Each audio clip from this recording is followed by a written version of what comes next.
예레미야 50장 29절에서 32절까지 보겠습니다. 활 쏘는 자를 바벨론에 소집하라. 활을 당기는 자여 그 사면으로 진을 쳐서 피하는 자가 없게 하라. 그가 일한 대로 갚고 그가 행한 대로 그에게 갚으라. 그가 이스라엘의 거룩한 자 여호와를 향하여 교만하였음이라. 그러므로 그날에 장정들이 거기로 떨어지고 군사들이 열절되리라. 여호와의 말씀이니라. 주만군의 여호와의 말씀이라. 교만한 자여 보라, 내가 너를 대적하나니 너의 날 곧 내가 너를 벌할 때가 이르렀음이라. 교만한 자가 그를 넘어지고 그를 일으킬 자가 없을 것이며 내가 그의 성읍에 불을 지르니 그의 주위에 있는 자를 다 삼키리라. 아멘. 지금까지 여러 번 봤던 말씀입니다. 우리가 유다를 멸할 때에도 하나님 말씀이 이렇게 표현하면 좀 그렇지만 지루할 정도로 같은 말씀을 많이 반복한다.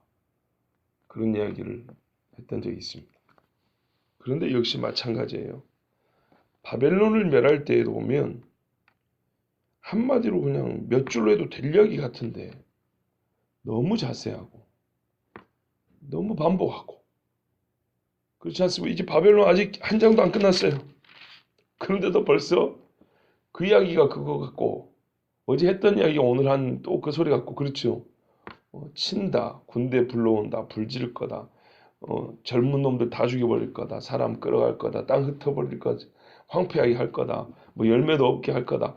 그 이야기 지금 수십 번 들었죠. 예레미야 다 끝날 때쯤 되면 한 100번 들을지 몰라요. 똑같은 이야기. 그러면요 여러분, 이 정도 들었으면 진짜로 교만하면 안 돼요. 진짜로. 우리가 앞에서 봤던 나라들도 똑같지 않습니까? 그 손바닥만 했던 에돔도 교만해가지고 망했다 그러지 않습니까? 크나 작으나 우리는 착각을 합니다. 대단히 큰 사람, 그러니까는 뭐 세상적으로 볼 때 지위가 높다거나 가진 게 많다거나 뭐 이러면 교만할 거라고 생각하는데 전혀 그렇지 않습니다. 세상을 지배한다는 대제국 바벨론이나 손바닥만한 에돔이나 다메섹이나 교만하기는 매한가지. 그렇지 않습니까? 우리 세상 살할 때도 속된 말로 쥐뿔도 없는 것이 더럽게 재고 다니네 그런 사람 있죠. 저 지경이 되고도 옛날처럼 여전히 이렇게 폼 잡고 다니는 사람이 있다고요. 그런 사람들 보면 야 저걸 어떻게 해야 고치나? 절대 안 고쳐집니다. 간혹 우리 새벽에 우리 여기 교회 1년에 한두 번 오는 어른이 있어요. 본인이 옛날에 70년대 미국에서 살았다 하면서 와가지고 혹시 최 장로님 안다는데 아시죠? 예, 그분 말이에요. 너무 또 이렇게 대놓고 해서 미안한데요. 그분 바로 그분. 갑자기 그분이 떠올라요. 왕년에 자기가 미국에서 살았대. 막 그 이야기를 새벽 예배 마치고 가려고 하는데 저기서 문 앞에서 만나가지고 저를 붙들고 계속 그 이야기를 해요. 자기가 우리 교회로 왔는데 자기를 뭐 대우를 안 해줬다는 여튼 막 이러고요. 근데요, 죄송하지만 별로 그렇게 세상에서도 잘나 보이진 않아요. 근데 꼭 그런 분들은 자세부터 달라요. 우리 속된 말로 가오를 잡는다 그러죠. 예, 그 폼을 딱 잡고 해가지고 걷는 것도 딱 보면 상당히 겸손하지 않구나. 이게 바로 느껴지는 그런 분도 있어요. 물론 이제 세상에 아주 저기 위에 있다고 생각하는 또 그런 분들은 또 의뢰의 뭐 그러겠지 이런 경우인데 제가 지금 말씀드린 요지는 진짜로 다른 사람이 보기에 와 이렇게 우러러 볼 만한 자리에 있던 아니면은 이게 이렇게 생각할 만한 자리에 있던 지위가 문제가 아니고 가진 것이 문제 아니고 사람의 마음은 그거하고 별개로 교만한 사람은 억수로 교만하더라 그 말이에요. 그렇죠? 그래요.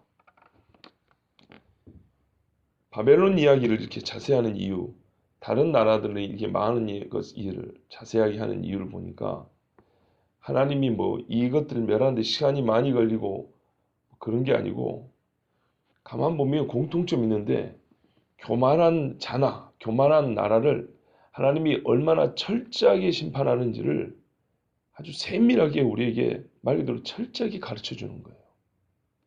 오늘 말씀에도 보면 대번에 29절에 활이 나오고 뭐 장정들이 엎드러지니까 옛날에 본 이야기 같고 그런 것 같은데 요지는 그게 아니에요. 31절에 교만한 자예요. 교만한 자예요. 29절 후반부에 뭐래요? 여호와를 향하여 교만하였습니다. 그래요. 교만은 아무리 사람을 대하여 하는 것 같아도 그 본질은 하나님을 향하여 교만한 겁니다. 하나님은 뭐라냐면 내가 너를 보는 그 관점으로 네 자신을 이해하라입니다.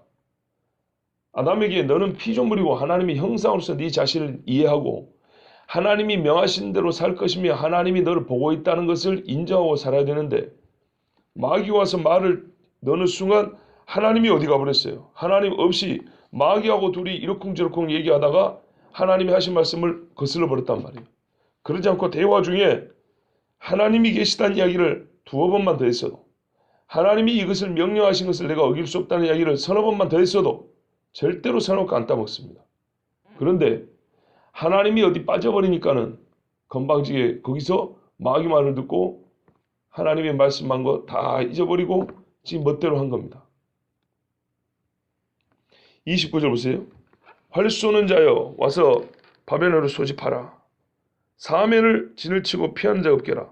아무도 도망을 못 가게 하라 그랬습니다. 일한 대로 갚아라. 그 행한 대로 갚아라 그랬어요. 일한 대로 갚고 행한 대로 갚을 것 같으면은 옛날에 사람 잔인하게 죽인 이야기를 하고 잔인하게 죽여라.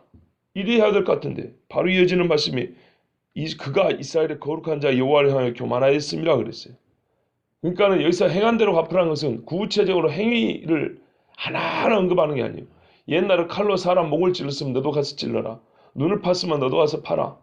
이런 것도 행한 대로 갚기도 하는 것인데 그런 행위 요소 하나하나를 말한다기보다는 기본적으로 그 마음을 갖고 하나님 앞에 교만한 마음을 갖고 같은 사람을 보고도 잔인하게 죽이는데 전혀 마음의 거리낌을 가지지 아니하고 그의 재산을 다 뺏어오는데도 전혀 미안한 마음도 없고 한 나라를 무너뜨리는데도 우리도 이렇게 될지 몰라 라는 두려움을 갖지도 아니하고 하나님 앞에 교만하니까 그 교만으로 인하여 나온 모든 행실들이 있을 거 아닙니까? 그것처럼 이들이 하나님 없이 행했던 바대로 너희도 똑같이 하나님 없는 자가 그 잔인한 마음으로 한 나라를 무너뜨릴 때 얼마나 무자비하고 끔찍하게 사람을 해치고 나라를 무너뜨리는지 그 망치 같은 나라를 거꾸로 망치로 깨버리듯이 이렇게 하는지 너희가 꼭 이런 마음으로 다른 나라를 쳤는데 여호와 앞에 교만한 그 마음으로 쳤는데 그게 무엇인지 너도 한번 경험해봐라. 이래서 대적들을 가지고 바벨론을 갔다가 진을 치고 공격하라. 이렇게 하나님 말씀하시는 거예요. 이유가 뭐 때문이라고요? 여호와를 향하여 교만하였다 그랬어요. 그래서 나오는 구체적인 이제 결과들이 뭐냐면 우리가 앞에 본 적도 있고 또 보게 되는 이야기. 30절 장정들이 그 거리에 길바닥에 질비하게 젊은이들이 다 쓰러져 죽어 있다고 생각하죠. 피가 우리 한국말로 한강을 이룹니다. 피비린내가. 여러분 도시에 살아가지고 짐승 잡는 거 많이 못 보셨다고 그랬죠 예전에. 옛날에 한 집에서 돼지 한 마리만 잡아도 피가 얼마나 흥건한데요. 소 한 마리만 잡아도요. 피비린내가 진동을 합니다. 그런데 사람이 죽어서 피비린내가 동네 가득하다고 생각했어요. 하루만 안 치우면 벌레 끓고 파리떼가 냄새가 이걸 실제 그대로 한번 보시라고요. 거리에 장정들이 줄줄이 엎드려지는 거예요. 군사들이 멸전했는데 군사가 무슨 1대1로 싸웁니까? 수만 명씩 맞붙어 싸웁니다. 그러면 들판이 새빨개집니다. 그 누가 갖다 묻습니까? 얼마나 끔찍하겠습니까? 이게 반복이라는 건 27절에서 봤잖아요. 그의 황소를 다 죽이라. 그를 도살하려는 데에 보내라. 그렇죠? 21절에서도 봤잖아요. 보세요. 주민을 쳐서 진멸하라. 그렇죠? 우리가 다 본 이야기입니다. 18절에서도 봤잖아요. 바벨론의 왕과 그 땅을 멸하라. 그렇죠? 16절에서도 봤잖아요. 칼을 두려워해서 사람들이 죽임을 당하고 도망간다. 그렇죠? 우리가 다 본 이야기입니다. 그런데 하나님은 또 반박하고 있어요. 이게 교만한 자의 말로입니다. 여호와의 말씀이라. 여호와의 말씀은 정말 하나님만이 할 수 있는 그 일에 하나님이 자기 이름으로 맹세하듯이 하는 말씀인데 군인 몇 명 죽이는 것을 여호와의 말씀이라 했으니 격이 안 맞는다 생각할 수도 있지만 반드시 그렇게 한다는 겁니다. 이건 하나님의 속성, 하나님의 우리가 흔히 하는 말로 성품에 따라 판단에 따라 마땅히 해야 할 일이고 당연히 돼야 될 일이라는 겁니다. 주 만군의 여호와의 말씀이라. 만군을 다스리신 여호와죠. 교만한 자여 보라, 내가 너를 대적하나니 너의 날 곧 내가 너를 벌할 때가 이르렀습니다. 이것도 본 이야기입니다. 바벨론의 날, 바벨론의 때. 어느 사람은 하나님이 정한 나의 날, 누구누구 데이가 복이 되는 날이 있는가 하면 어떤 사람은 망하는 날을 그의 날로 정해놓은 사람이 있다고 그랬습니다. 바벨론의 날, 바벨론은 이렇게 무너집니다. 그런데 여기도 보세요. 교만한 자여 그랬어요. 교만한 자는 하나님이 반드시 벌합니다. 반드시. 그리고 그 벌할 때는 아무도 피하지 못하고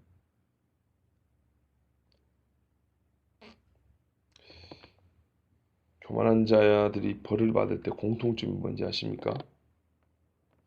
이 교만은요, 자기를 높이는 것만이 문제 아니에요. 교만은요, 지각을 무디게 합니다. 절대 자기가 왜 망하는지 몰라요. 그리고 망할 때가 가까이 와도 절대 그때를 감지를 못해요. 이 교만입니다. 진짜입니다. 끝까지 교만하거든요. 예를 들면은 재산이 서서히 빠져나가면 겸손해질 것 같죠? 아니라니까요. 건강을 조금씩 잃으면 겸손해질 것 같죠? 전혀 안 그렇다니까요. 딱 죽기 직전까지 가야 겨우 깨달을까 말까요. 아니, 봐보세요. 실제로 우리보다 앞서 간 사람들의 삶을 한번 주변에 떠올려 보세요. 내가 혹시 그러면 내가 살면서 본 사람들이 그 사람이 제일 교만하더라. 이런 사람 혹시 있으면 한두 명 한번 떠올려 보세요. 혹시 나도 그와 같지 않은가 하고 자기를 한번 돌아보시고 뭐가 잃어간다고 해서 겸손해지는 게 아니라니까요. 하나님이 이렇게 사인을 보내줘도 절대 안 겸손합니다. 다 싹 다 잃을 때 그때도 안 겸손합니다. 속된 말로 재수가 없어서 그랬다 그러지 절대로 내가 얼마 밖에 이런 소리 안 합니다. 그리고 완전히 폐만 무너질 때까지 안타깝게도 숨이 끊어질 때까지 이 교만을 못 버리고 갑니다. 이게 인생입니다. 우리는 그래도 예수 믿으니까 조금 사인이 오고 조금 누가 뭐라 하면 이렇게 움츠러들기라고 그런가 이렇게 생각을 한번 해보죠.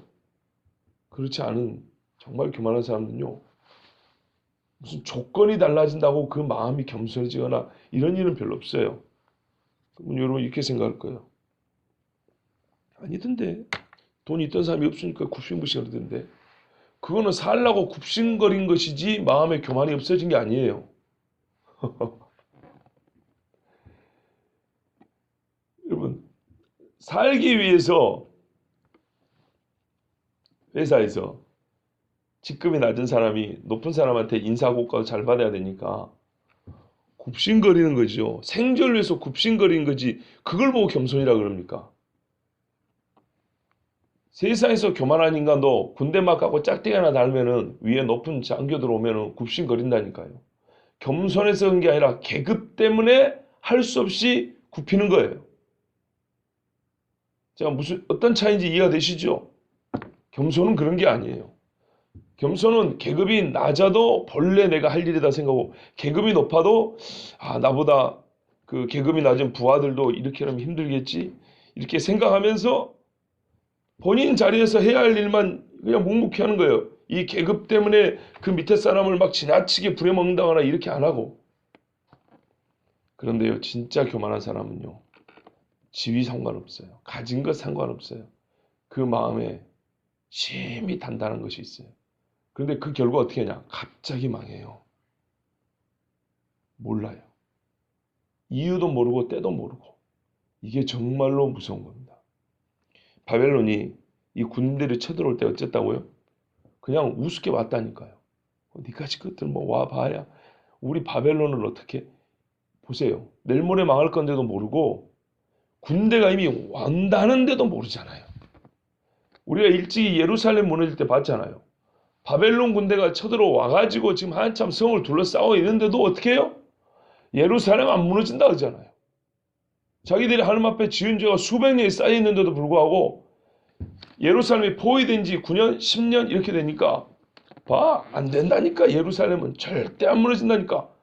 바벨론이 유다를 다 점령하고 예루살렘 성 하나 남아서 하나. 성 하나 남았는데도 안 무너진다잖아요. 이게 교만입니다. 이게 얼마나 무서운지 우리가 철저하게 깨달아야 합니다. 그래서 32절에 보시면 교만한 자는 걸려 넘어진다는 겁니다. 교만하니까 무대 뽀요 그냥. 여기는 지뢰 밭입니다 하면은 아 그래 하고 이렇게 발을 이렇게 조심조심 가야 되는데 나는 지뢰 안 밟아. 봐봐 내가 달려간다고 쑥 달려가다 펑 터져 죽는다고요. 걸려 넘어진대요. 그를 일으킬 자가 없을 것이며 이게 문제입니다. 교만한 자가 넘어질 때는요 옆에서 고소하다 하고 일으켜주는 사람도 없어요. 그런데 이거는 제가 일반적으로 하는 말이고 성경은 어떻게 말하냐면 보세요. 내가 그의 성읍들의 불을 지르리니 그의 주위에 있는 것을 다 삼키리라. 하나님은 교만한 자를 없앨 때는요. 그 주변에 도움을 줄 만한 사람들도 같이 뺏어버려요. 완전히 못 일어나게 해버립니다. 왜요? 교만한 자가 또 일어나면 더 큰 교만을 왜냐하면 무너지고 일어난 것이 교만거리가 돼요. 봤지? 나 안 죽어. 나 누구야? 나 안 죽는다니까. 이러고 또 일어난다고요. 그리고 일어날 때 옆에 사람들을 또 악으로 끌고 가요. 그래서 하나님이 넘어뜨려 버립니다. 그 주위에 있는 사람들, 일으켜줄 사람들 같이 잡아뜨려 버리고 뺏어버리고 떠나게 해버립니다. 그래서 진짜로 무너진 사람이 있습니다. 여러분 이렇게 말씀을 드려도 잘 이해가 안 될 겁니다. 왜 그런지 아십니까? 내가 아는 그 교만한 사람 아직도 내 옆에 남아있는데 그 사람은 아직까지 기회가 있는 사람입니다. 진짜로 교만해가지고 완전히 무너진 사람들은 우리 주변에서 사라져버립니다. 보세요. 저는 이 노숙자들을 욕하고 싶은 마음이 없습니다. 제가 감히 말씀을 드리건데 여기 계신 여러분들보다 저는 노숙자를 훨씬 더 많이 도와주는 사람이라고 생각합니다. 적어도 저는 그렇게 자신합니다.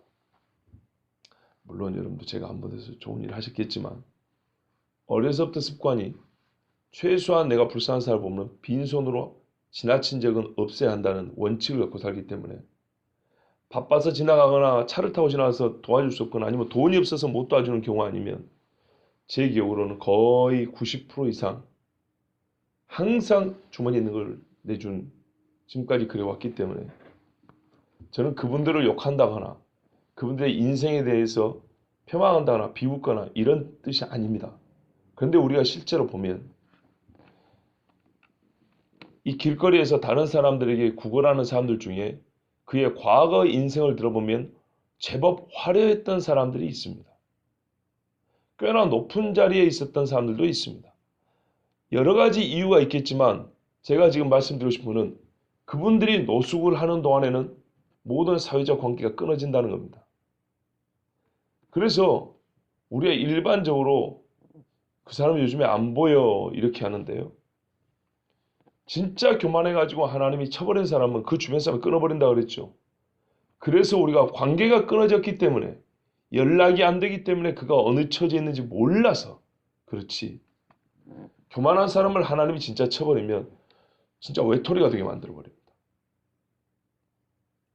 그런데 우리 눈에는 그걸 확인할 길이 없어서 잘 몰라서 그래요. 그러니까 이렇게 말씀드려도 여러분 그렇게 깊게 마음을 못 여는 이유가 있어요. 내가 보기에 교만한 그 사람 내 주변에 여전히 잘 산다고.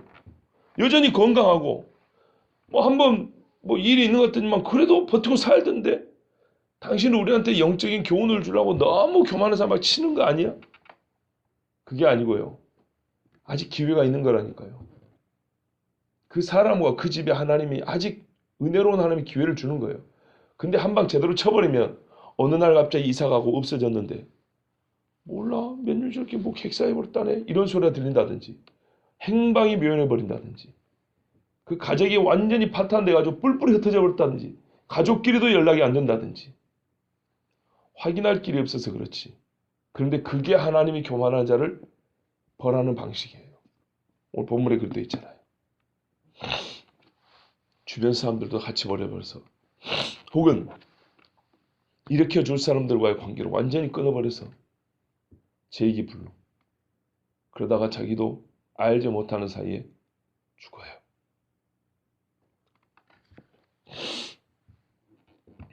저는 우리가 이런 말씀을 드릴 때는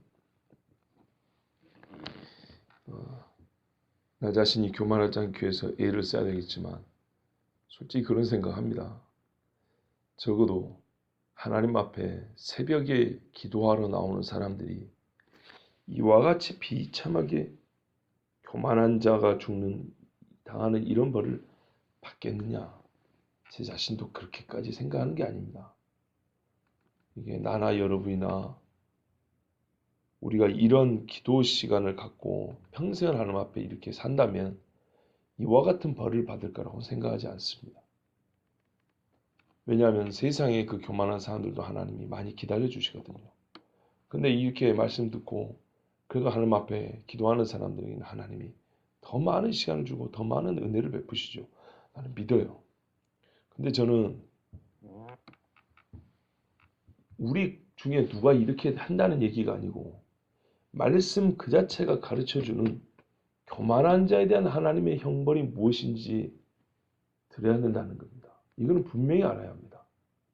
그래서 행여나 나나 내 주변에 누군가나 절대로 교만한 자로 하나님 앞에 심판을 당한 일은 절대로 없어야 됩니다. 교만은 패망의 선봉이라고 했어요. 거만함은 멸망의 앞잡이라고 했어요. 세상에 교만과 거만은 모든 망하는 것에 앞줄 매일 첫 번째 서 있답니다. 성경에 보면 하나님이 망하게 하는 경우 하나님 앞에서 망함을 받은 사람이 어떤 사람인지 대체로 나오죠. 그 사람들 중에 맨 첫 자리에 서고 싶으면 교만하랍니다. 사울을 보세요. 사울을. 어떻게 됐는가? 끝까지 다윗을 쫓아다니면서 거꾸로 다윗한테 배웠어요. 아, 이러면 안 되는구나. 그런데도 그때뿐이지. 또 똑같고 어떻게 죽었습니까? 여전히 자기가 전쟁에서 이긴다고 아들을 데리고 나왔는데 자기만 죽은 게 아니라 아들들이랑 같이 죽었는데요. 사지가 절대 안 돼 죽었어요. 왕이. 그래가지고 그 시체를 성경 보면 벽산 벽에다가 박아놨다고 그랬어요. 시체를 쭉 내도 박아놨다고요. 해골 박아놓고 몸뚱아리 박아놓고 벽에다가. 이게 사울의 말로입니다. 그렇죠. 근데 하나님 뭐라 했어요? 당신의 왕위를 하나님이 뺏었다 이랬거든요.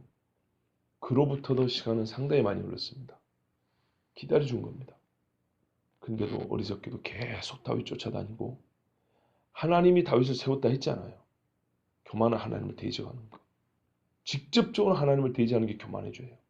그런데도 하나님이 얼마나 은혜롭고 자비로운지 기다려줍니다. 끝까지 회개하지 않으면 그의 말로는 비참하여 시체가 쪼개지고 벽에 박혀 누가 거둬줄 사람도 없고 진짜 용맹한 사람 몇이 가서 그 시신을 거두다가 겨우 장례나 치러주는 그런 비참한 말로를 당하게 됩니다. 이 세대에 살아가는 많은 사람들이 그렇게 죽은 사람이 우리가 생각하는 것보다 엄청나게 많다는 것. 소위 이 현대사회는 격리사회입니다.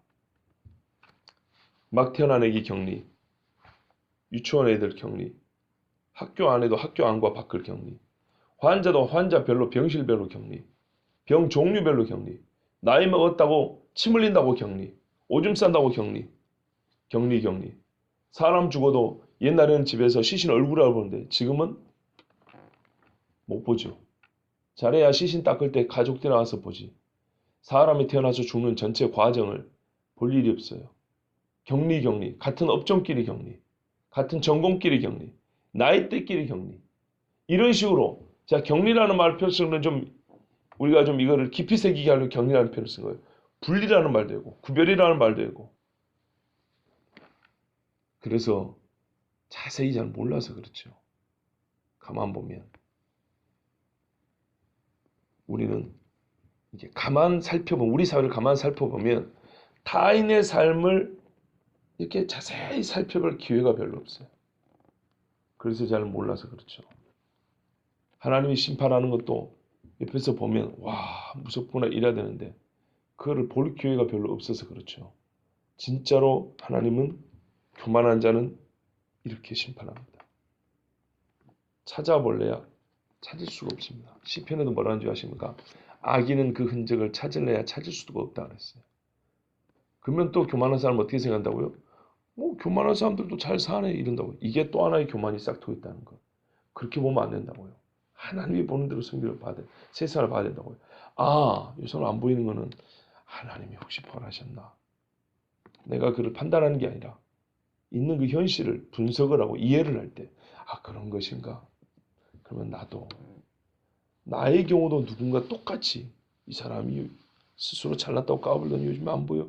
그런 사람이 되지 않기 위해서 겸손해야겠구나. 겸손한 건 무조건 굽신거리는 게 아니고 뭐라고요? 하나님이 하라는 대로 하는 거예요. 하나님이 보는 대로 보는 거예요. 하나님과 같은 선에 서 있는 거예요. 나머지는 교만이에요. 왜요? 성경이 뭐래요? 대적이 교만이에요. 우리가 생각하고 좀 달라요. 높임이 교만이 아니고 하나님과 대적하는 게 교만이라고요. 대적하니까 당연히 높아지게 돼 있죠. 하나님하고 마음이 일치되면 당연히 하나님 앞에 자기를 낮추게 되어 있습니다. 성경은 교만의 정의를 잘 가르쳐 줍니다. 여호와를 대적하는 것이 교만이다. 그래서 그 다음으로 따라 나온 것이 하나님 밑에 있으면서 어떻게 하나님을 대적하겠어요? 하나님과 같은 자리에 서겠다. 적어도 내 인생은 내가 알아서 한다. 이런 식으로 해서 하나님 앞에 자기를 높이는 사람이 됩니다. 이렇게 되면 반드시 하나님은 그를 그대로 두지 않습니다. 바벨론. 이래서 하나님이 철저하게 다 불살라 없애버리고요. 실제로 말씀드린 대로 19세기 되어 유럽 사람들이 땅을 파서 발견하기 전까지는 바벨론 역사 기록이 남아있는데 어디에 있는지 모를 정도로 흙속에다 다 집어넣었다고 했습니다. 이게 바벨론의 역사입니다. 그러니까 사람들이 모른다니까요. 안 보이니까. 안 보여. 눈앞에 사람 안 보이니까. 뭐 속에 뭐 바벨론 뭐 교만해갖고 쓸었다는데 어디 있어. 이런다고요. 아까 말씀드린 한 개인이 그와 같이 안 보이는 것처럼 우리는 안 보이니까 그렇지만 그 안 보이게 한 것이 바로 교만한 자에 내린 벌이에요. 이게 얼마나 무서운지 아시고요. 정말로 교만하면 안 돼요. 진짜로 하나님 앞에 완전히 겸손해야 합니다.